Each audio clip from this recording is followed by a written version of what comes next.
गुळगुळीत डांबरी रस्त्याच्या दुतर्फा गुलमोहर आणि पीतमोहराच्या झाडांची लांबलचक रांग होती. रस्त्याच्या दोन्ही बाजूला रुंद फुटपाथ होते आणि दिवे लागले की तो रस्ता अधिकच सुंदर भासायचा.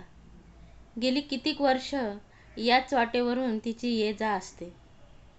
गेल्या 8 वर्षात अनेक नोकऱ्या केल्या, पण हीच नोकरी बरी 2 वर्ष टिकून आहे.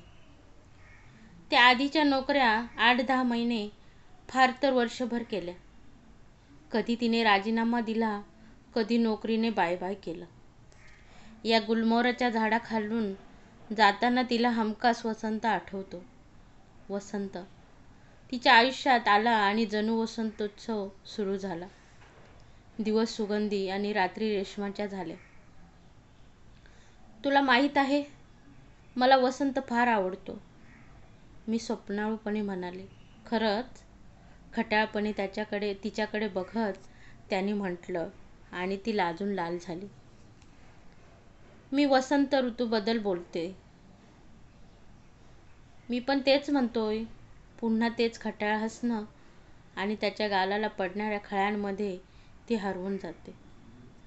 कंपनी पार्कच्या मधोमध असलेल्या घड्याळाच्या टॉवरमधून 6चे टोल पडले आणि ती भानावर येऊन भराभर चालू लागली. ती घरी पोचली तेव्हा शुभी शाळेचा होमवर्क करत बसली होती. माझी गुणाची पोरग ती, छान अभ्यास करते हं, तिने शुभीच्या पाठीवरून प्रेमाने थोपटत म्हटलं.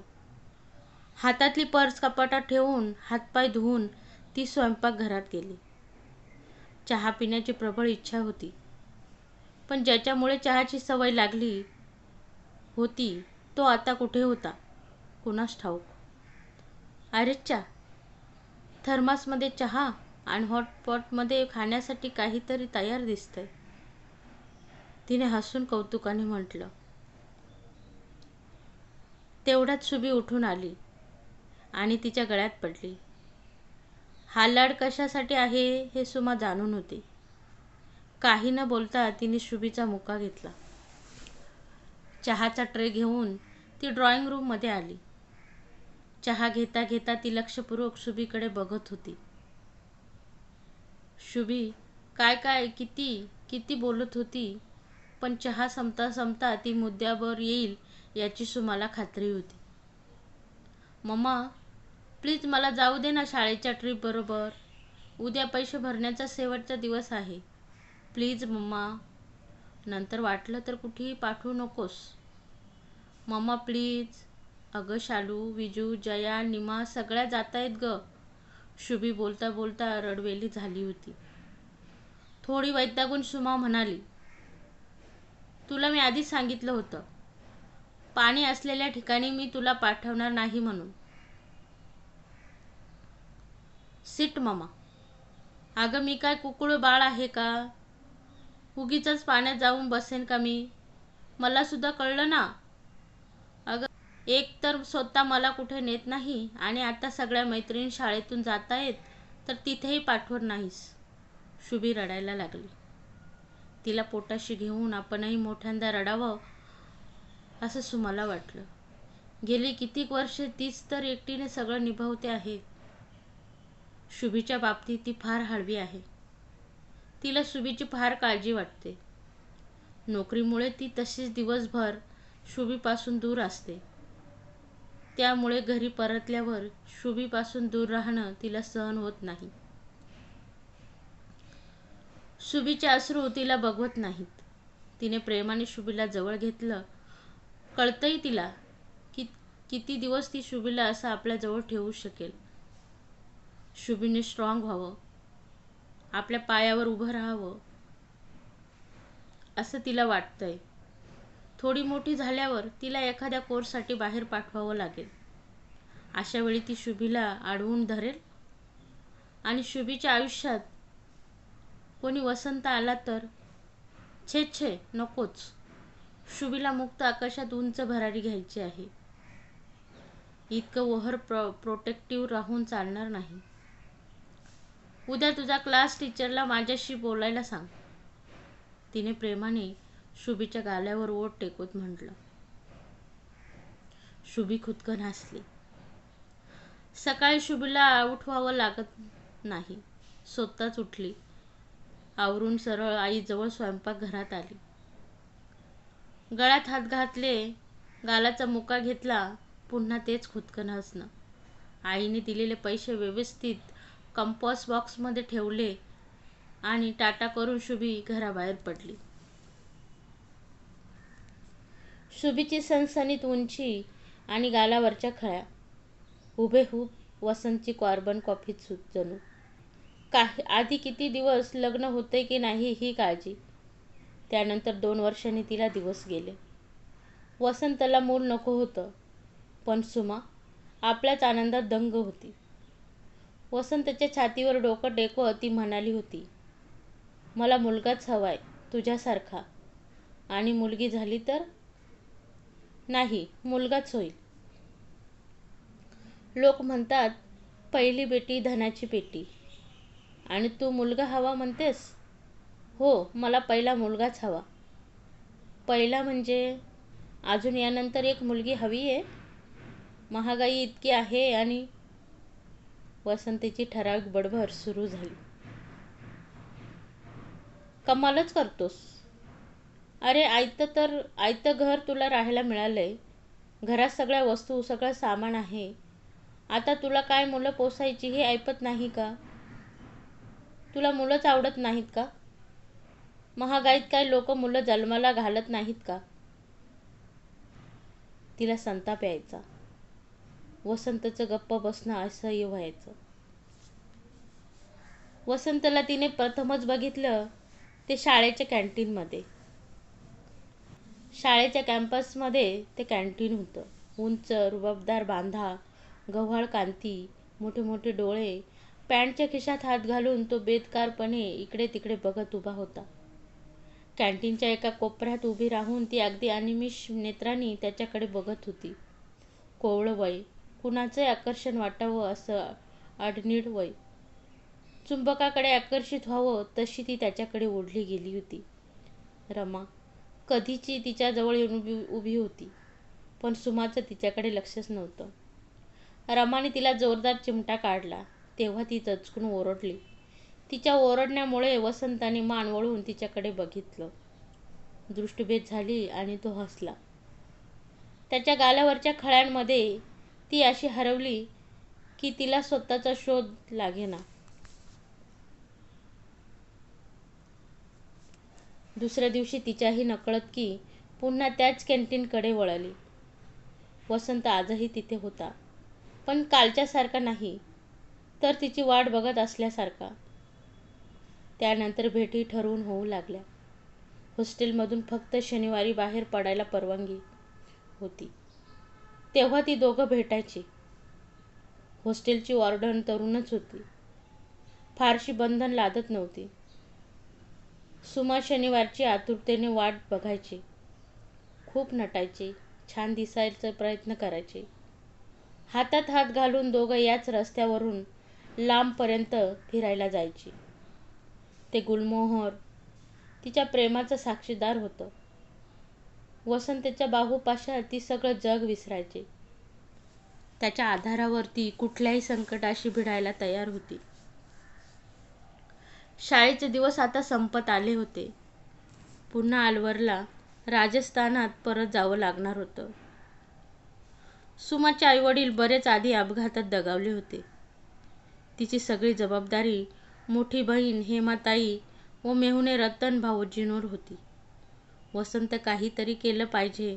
मला परत जायचं नाहीये, इथेच राहायचं आहे, ती रडतच बोलली. तू रडू नकोस, काहीतरी मार्ग निघेल. आणि अजून बरेच दिवस आहेत. मी तरी बरा तुला जाऊ देईन. 12वीचा निकाल येऊ लागला होता. तेवढ्यात 12वीच्या मुलांमुलींसाठी ज्युनियर कॉलेजाने उन्हाळी सुट्टीत हॉबी क्लासेस सुरू केले होते. तीच संधी सुमाने साधली. हॉबी क्लासेसमुळे गावी जाणं टाळता आलं. 12वीचा निकाल लागला. वसंतेने झक्कास पार्टी दिली. मला अजूनही काहीतरी हवंय, त्याच्या डोळ्यात बघत ती धिटाईने बोलली. बोल ना. कपाळावर आलेले तिचे केस बोटाने बाजूला करत वसंताने म्हटलं. मला इथून जाऊ देऊ नकोस. मला तुझ्याजवळच राहायचं आहे. प्रॉमिस. तुला कुठेही जाऊ देणार नाही. स्कूल कॉलेजच्या हॉस्टेलमधून वसंतने तिला एका दुसऱ्या हॉस्टेलमध्ये शिफ्ट केलं. एक प्रौढ ख्रिश्चन महिला ते हॉस्टेल चालवायची. जवळच फॅशन इन्स्टिट्यूट होती. रमाची बहीण तिथे कोर्स करत होती. BAचा अभ्यास प्रायव्हेट करायचा आणि फॅशन डिझायनिंगचा कोर्स करायचा असा कार्यक्रम ठरला. आता इथे राहण्याचं भक्कम कारण हेमाताई आणि भाऊजींना सांगता येणार होतं. हॉस्टेलच्या रूमवर हेमाताई तिला राग भरत होती. वेळ लागलंय तुला. का राहायचं आहे इथे? आहे तरी काय एवढं? तुझ्या हट्टामुळे तुझं स्कूलिंग इथे केलं. यांना तर तू आमच्याकडे राहून शिकावं असं वाटत होतं. एवढे दिवस ऐकून घेतलं त्यांनी. पण आता नाही हं. ते ऐकून घेणार. त्यांनी तर एक छानसा मुलगाही बघून ठेवलाय तुझ्यासाठी. कमवता, देखणा, चांगल्या घराण्यातला. तू BA झाल्या झाल्या लग्न करणार आहोत तुझं. आमची जबाबदारी आहे ग ती. आम्हालाही काळजीत न मोकळं कर ग बाई. हेमाताई चिडलेली होती. सुमा मान खाली घालून मुकाट्याने ऐकून घेत होती. लहानपणापासून ती असंच करायची. कधी वाद घातला नाही. दुरुत्तर केलं नाहीत. बस गप्प राहूनच आपल्याला काय हवं ते करून घ्यायची. आताही तेच झालं. शेवटी हेमाताई मुकाट्याने परत गेली. पण रमा आणि तिच्या घरच्यांनी आम्ही सुमाची काळजी घेऊ म्हणून तिला अस्वस्थ केलं होतं. हॉस्टेलची मालकीण विलियमनेही तिला काळजी करू नका, मी लक्ष ठेवते तिच्यावर म्हणून सांगितलं होतं. हेमाताईने जाता जाता 100 सूचना केल्या होत्या. ती गेली आणि 8 दिवसात भाऊजी आले. ते नाराज होते. पण तिच्या राहण्या जेवणाची, हॉस्टेलची फीची, कॉलेजच्या फीची सर्व व्यवस्था जातीने लावून गेले. सुमाला कुठल्याही प्रकारे त्रास होऊ नये याची पुरेपूर दक्षता त्यांनी घेतली होती. काळ पुढे सरकत होता. सुमाला हा कोर्स खूप आवडला होता. तिचा जीव त्यात रमत होता. BAचा अभ्यासही सुरूच होता. 2 वर्ष बघता बघता संपली. BAचं शेवटचं वर्ष आणि फॅशन डिझायनिंगचं शेवटचं वर्ष. त्यानंतर एका सायंकाळी बागेत फिरता फिरता तिने वसंतला विचारलं, तुझ्याशिवाय दुसऱ्या कुणाशी लग्न करायचा विचारही मी करू शकत नाही. वसंतीने उत्तर दिलं नाही. काहीतरी बोल. मला भीती वाटायला लागली आहे. हो ग बाई, होईल सगळं. बेपर्वाईने वसंत उत्तरला. आयुष्यभर काय मी शिकतच राहीन. हेमाताईला लक्षात आलंय आपल्याला लग्न करावं लागेल. ताई आली की तू बोल तिच्याशी. ती आबाळभूतपणे त्याच्या चेहऱ्याकडे बघत होती. तो गप्पच होता. चेहराही मख्ख. ताई पुढल्या महिन्यात येते. मी तिच्याबरोबर परत जावं असं तिला वाटतंय. तिचं म्हणणं पेपरपुरतंच इथे यावं. तू यावेळी तिच्याशी आपल्या लग्नाबद्दल बोलशील का? तिने गळ घातली. बघूया. घाई काय आहे? तू आधी आपला अभ्यास पूर्ण कर. वसंत टाळण्याच्या मूडमध्ये होता. ती चिडली. बराच वेळ दोघंही गप्प होती. मग वसंतने तिला आपल्या जवळ ओढून घेतली. त्याच्या उष्ण स्पर्शाने लोण्यासारखी विरघळली. तो विषय तिथेच संपला. उद्याच येते हेमाताई आणि तुला नेमकं आत्ताच बाहेर जावं लागतंय. खरंच काम आहे की तू तिला भेटणं टाळतो आहेस? ती जोरजोरात रडायला लागली. वसंतीने तिला जवळ घेऊन समजावलं. तिला गप्प केलं. माझ्यावर विश्वास ठेव. मी पुढल्या वेळी नक्की तुझ्या ताईला भेटतो वगैरे गोड गोड बोलून शेवटी तिला स्वतःच्या मनाप्रमाणे राजी केलं. पुन्हा हेमाताईच्या सरबत्तीला उत्तर द्यायला ती एकटीच उभी होती. यावेळी तर ती हेमाताईशी खूप काही खोटं बोलली. आयुष्यात प्रथमच खोटं बोलणं, तेही आईसारख्या हेमाताईशी. तिला मेल्याहून मेल्यासारखं झालं. हेमाताईशी कधी नव्हे ती खूप चिडली. या पोरीचं कसं होणार या काळजीने काळवंडून हेमाताई निघून गेली आणि सुमा धाय मोकलून रडू लागली. काहीतरी मनात सलत होतं, कुठेतरी काहीतरी खटकत होतं. विलियमने प्रेमाने तिच्या खांद्यावर डोक्यावर थोपटलं. तू तुझ्या ताईला वसंतबद्दल सांगत का नाहीस? तिने म्हटलं. वसंत आणि सुमाचं प्रकरण विलियमला ठाऊक होतं. इतक्या दिवसात प्रथमच तिने त्याबद्दल बोलून दाखवलं होतं. खरं म्हणजे वसंतने हे तिला सांगायला पाहिजे. सुमाला पुन्हा रडू फुटलं.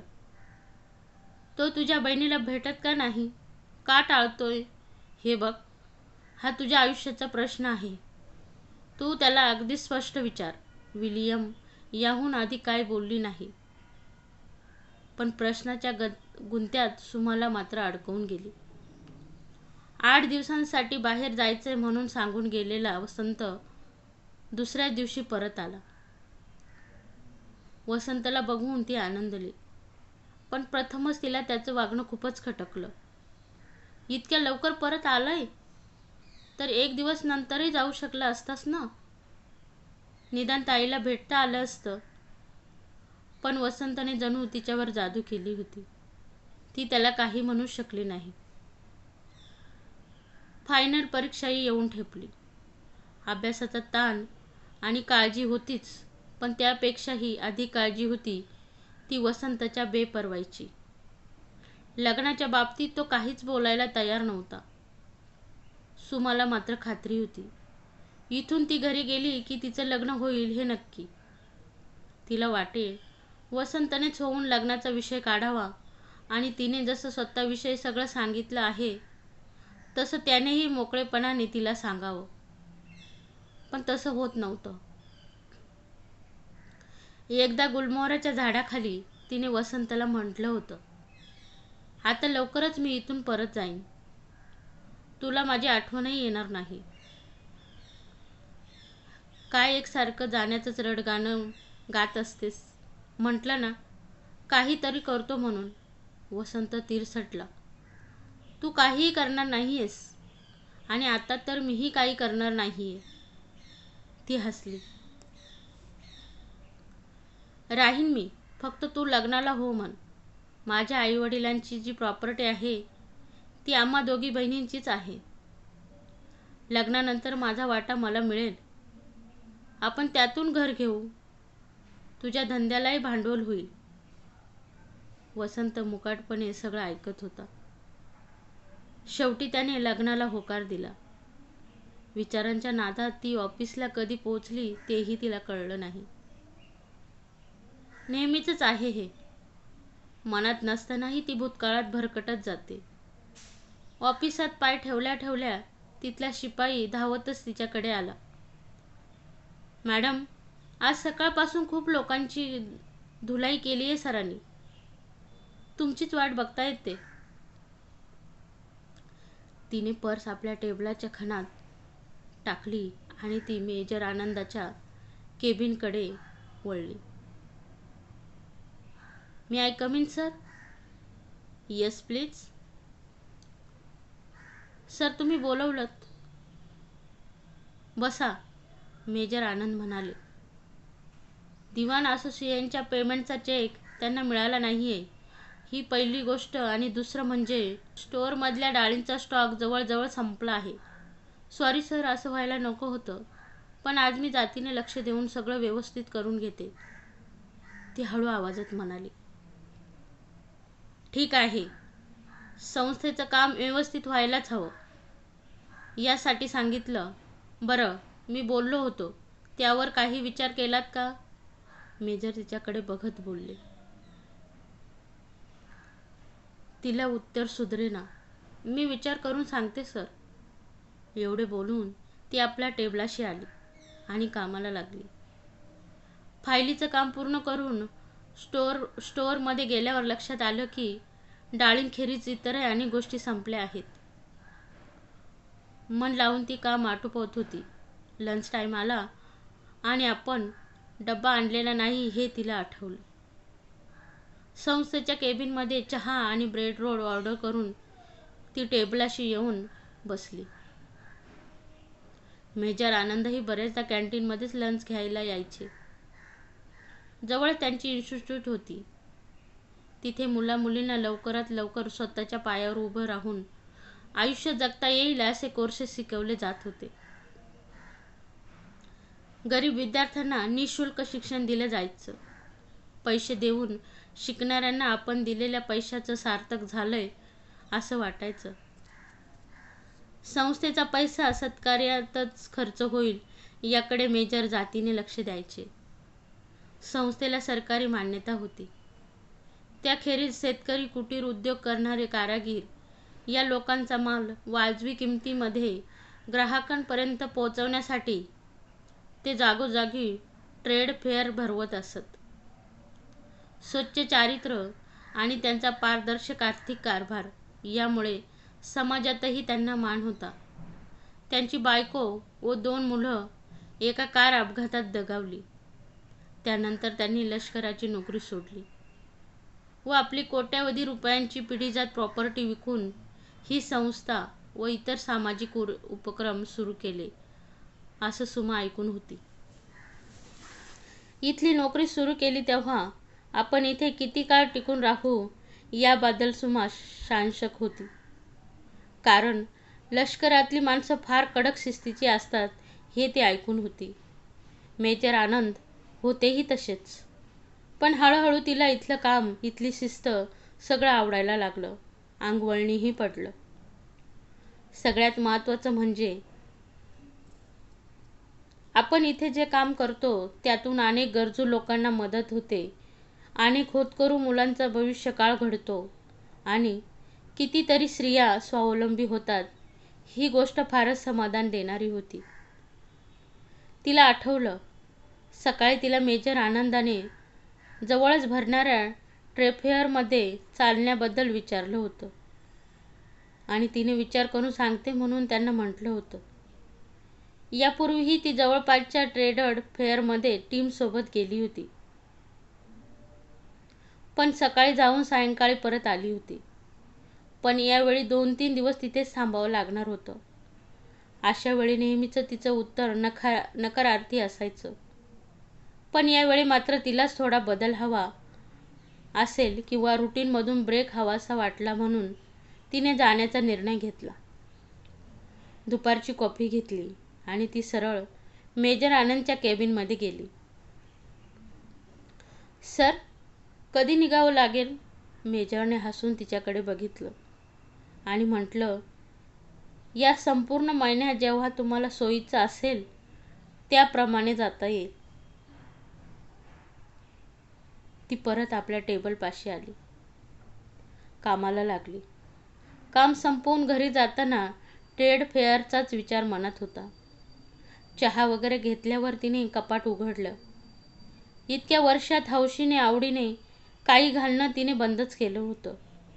फॅशन डिझायनिंगचा कोर्स केलाय हेही ती विसरली होती. तिला हसायला आलं. मन शांत, अगदी आनंदी आणि थाऱ्यावर असायला हवं ना. मनच शांत नाही तर देहाची शुद्ध तरी कशी राहणार? ती अंथरुणावर पडली आणि तिच्याही नकळत पुन्हा भूतकाळात शिरली. तर हा होता कहाणीचा पहिला भाग. दुसरा भाग उद्याच्या व्हिडिओमध्ये. तोपर्यंत आजची कहाणी तुम्हाला कशी वाटली कमेंट्समध्ये नक्की सांगा आणि आवडल्यास लाईक करा, शेअर करा आणि महत्त्वाचं म्हणजे आपल्या चॅनलला सबस्क्राईब